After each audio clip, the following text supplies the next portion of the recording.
সবাইকে স্বাগত জানাচ্ছি বিবৃতির আজকের সংবাদপত্র অনুষ্ঠানে। চলুন দেখছি আজ কি থাকছে। প্রথম আলো, চীন সফর শেষে দেশে ফিরেছেন প্রধানমন্ত্রী। অবরোধের মধ্যে গাড়ি ছেড়ে হেঁটে অটোরিকশায় স্পিকারের কাছে গেলেন ইইউ রাষ্ট্রদূত। বাংলাদেশ ব্যাংকের রিজার্ভ কমেছে আরও। ৮ ঘন্টা পর শাহবাগ ছেড়ে কাল আবার অবরোধের ঘোষণা, কোটা বিরোধী আন্দোলন। দৈনিক ইনকিলাব, হোটেল লা মেরিডিয়ানের মালিক আমিন আহমেদ কারাগারে। বেসিক ব্যাংকের ১১০ কোটি টাকা পাচারের মামলায় হোটেল লা মেরিডিয়ানের মালিক আমিন আহমেদকে কারাগারে পাঠিয়েছেন আদালত। গতকাল বুধবার তাকে কারাগারে পাঠানোর আদেশ দেন ঢাকা মহানগর দায়রা জজ মোহাম্মদ আশ-শামস জগলুল হোসেনের আদালত। পিএসসিতে আতঙ্ক, কর্মকর্তা কর্মচারীদের অপকাণ্ডে তদন্তে দুদকে চিঠি। গাড়ি চালক আবেদ আলী অনেক প্রভাবশালী ছিল বলে মন্তব্য পিএসসির সাবেক চেয়ারম্যান ডক্টর মোহাম্মদ সাদিকের। বন্যা পরিস্থিতির উন্নতি, বেড়েছে নদী ভাঙন। অবরোধে ঢাকাসহ অচল অবস্থায় দেশ। আপিল বিভাগের স্থিতাবস্থা আদেশ শিক্ষার্থীদের প্রত্যাখ্যান। বাংলা ব্লকেট কর্মসূচিতে রাজধানীর সঙ্গে সারা দেশের সড়ক ও রেল যোগাযোগ বিচ্ছিন্ন। বৃহস্পতিবার অবরোধ শুরু হবে বিকেল ৩টায়। ঢাকাসহ সারা দেশে চলবে এ কর্মসূচি। আদালত নয়, শিক্ষার্থীরা চায় কোটা নিয়ে সরকারের নির্বাহী বিভাগের সুস্পষ্ট বক্তব্য। টকশোতে শিক্ষার্থীদের আন্দোলনে উস্কানি দেয়া হচ্ছে, মন্তব্য প্রধান বিচারপতির। আমরা জানি না তারা কেন এমনটি মনে করছেন যে কেউ শিক্ষার্থীদের উস্কানি দিচ্ছে। শিক্ষার্থীদের মেধাক্রম অনুসারে যাচাই বা বিচার পাওয়ার বা শিক্ষার্থীদের মেধাক্রম অনুসারে যাচাই হওয়ার যে দাবি, এ দাবি তাদের প্রত্যাশা এবং তাদের আদায়ের আমি মনে করি যে শতভাগ অধিকার আছে এবং এটি ন্যায়সঙ্গত একটি দাবি। অতএব এটি চাওয়ার মধ্যে কোনো অন্যায় নেই এবং এতে কেউ এই দাবি আদায়ের জন্য কাউকে উস্কানি দিতে হবে বা কেন এরকমটা তাদের মনে হচ্ছে আমরা আসলে বুঝতে পারছি না। দৈনিক মানবকণ্ঠ, সর্দি জ্বরেই মারা যাবে ভবিষ্যৎ প্রজন্ম, অ্যান্টিবায়োটিকের যথেচ্ছ ব্যবহার। দেশে প্রধান সংক্রমিত জীবাণুগুলোর বিরুদ্ধে প্রথম ও দ্বিতীয় ধাপের বেশিরভাগ অ্যান্টিবায়োটিকের প্রায় ৯০% অকার্যকর। আপিল বিভাগের স্থিতাবস্থা, ফের বাংলা ব্লকের ঘোষণা। সরকারি চাকরিতে কোটা ইস্যু, লিভ টু আপিল না আসা পর্যন্ত যার যার কাজে ফিরে যান বলছেন প্রধান বিচারপতি। এখন আন্দোলন করার কোনো যৌক্তিক কারণ নেই, অ্যাটর্নি জেনারেলের মন্তব্য। অবরোধে সড়ক ও রেলপথ স্থবির, মানুষের সীমাহীন দুর্ভোগ। আতঙ্কে প্রশ্ন ফাঁসে নিয়োগপ্রাপ্তরা, তালিকা হচ্ছে বিসিএস ক্যাডারদের, জড়িত পিএসসির রাঘব বোয়ালরাও। ৫ জনের বিরুদ্ধে তদন্ত করতে দুদকে পিএসসির চিঠি। আবেদ আলী খলিলের মুখে চাঞ্চল্যকর তথ্য, ৩ জন ক্যাডার কর্মকর্তা শনাক্ত। দৈনিক যুগান্তর, বাংলা ব্লকেরে অচল ঢাকা, আদালত নয়, নির্বাহী বিভাগ থেকে সমাধান চান শিক্ষার্থীরা। রাজধানীর ২৫ পয়েন্টে এবং সারা দেশে সড়ক, মহাসড়ক, রেলপথ ও বিভিন্ন শহরে অবরোধ, বিক্ষোভ। আজও বিকাল ৩:৩০ থেকে সারা দেশে গুরুত্বপূর্ণ পয়েন্টে অবরোধ। এলএনজির সরবরাহ কমে তীব্র গ্যাস সংকট, নেমেছে ২৫০ মিলিয়ন ঘনফুটে।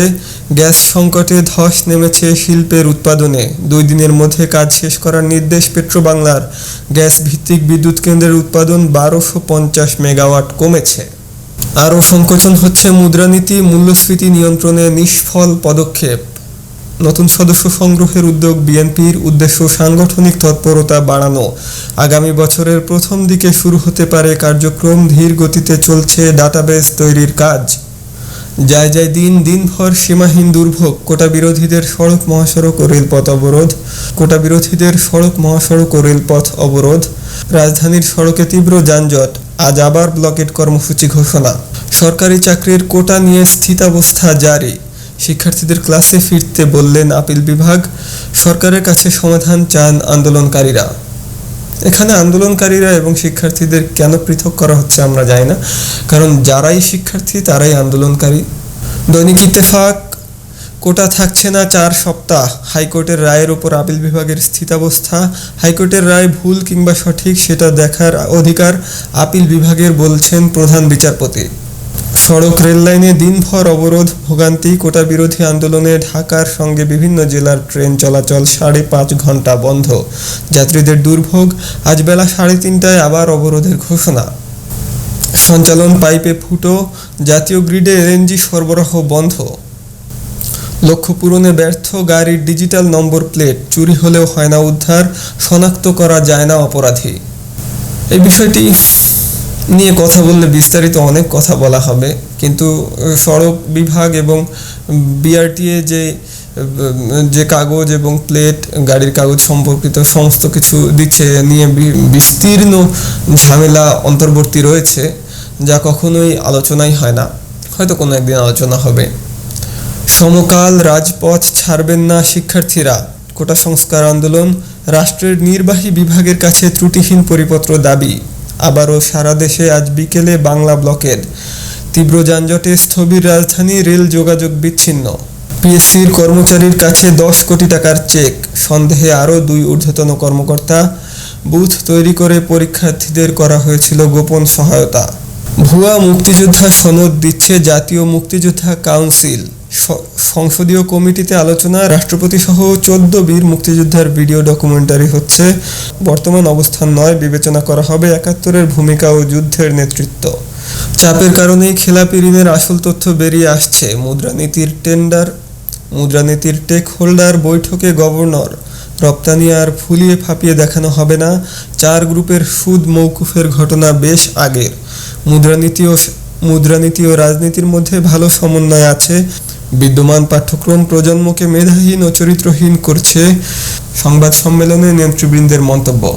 দর্শক, এই ছিল সংবাদপত্রের আজকের গুরুত্বপূর্ণ সংবাদগুলো। প্রতিদিনের সংবাদ পেতে সাবস্ক্রাইব করুন বিবৃতির নিউজ চ্যানেল।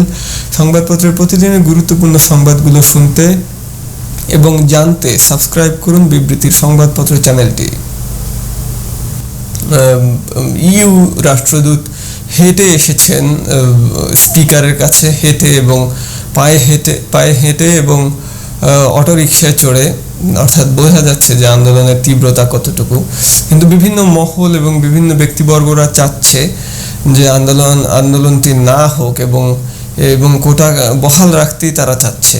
যেখানে আমরা মেধার ক্রম অনুসারে আমাদের যাচাই বা বাছাই হওয়ার কথা, মেধার যোগ্যতায় যেখানে আমাদের বিচার হওয়ার কথা বা মেধা যেখানে বিচার্য, সেখানে এ ধরনের কোটায় নম্বর পেয়ে যাওয়া, কোটায় অগ্রাধিকার পাওয়া, কোটায় গ্রহণযোগ্য হওয়া, এই বিষয়গুলো আসলে অনেকটাই অন্যায়ের পর্যায়ে চলে গেছে। আর বিষয়টিকে একরকম সুবিধার মতো করে নেওয়া হয়েছে। এখন সংবাদে যে বিষয়টি উঠে এসেছে, মানুষের সীমাহীন দুর্ভোগ হচ্ছে, যানজট এবং বিভিন্ন আরও সমস্যার কথা সম্মিলিত। বিষয়টি সবই বোঝা যায় যে এসব মানুষের সমস্যা হচ্ছে, সবই ঠিক আছে, কিন্তু মানুষের ক্রমাগত অচেতন অবস্থার কারণেই দেশের সরকার ব্যবস্থা এবং বিভিন্ন নিয়ম কানুন আজ এ পর্যন্ত এরকম অন্যায়ের পর্যায়ে গিয়ে ঠেকেছে এবং তারা অচেতন অবস্থায় থেকেছে এবং সকলেই সাধারণ জনগণ এই সমস্ত কিছু স্বাভাবিকভাবেই টের পায় না যতক্ষণ না অনুসন্ধানের দল বা কোনো ধরনের অনুসন্ধান হয়। এবং অনুসন্ধান হওয়ার পরেও দেশে খুব বেশি বিচারের দৃষ্টান্ত বা কঠোর কোনো বিচার আমরা দেখতে পাই না। অতএব স্বাভাবিকভাবেই এ ধরনের সরকার এবং চারপাশের প্রশাসনিক দলের অবহেলামূলক আচরণে আন্দোলন এবং বিভিন্ন দাবি দেওয়ার বিষয়গুলো আরও স্পষ্ট, আরও সাবলীল হয়ে উঠেছে।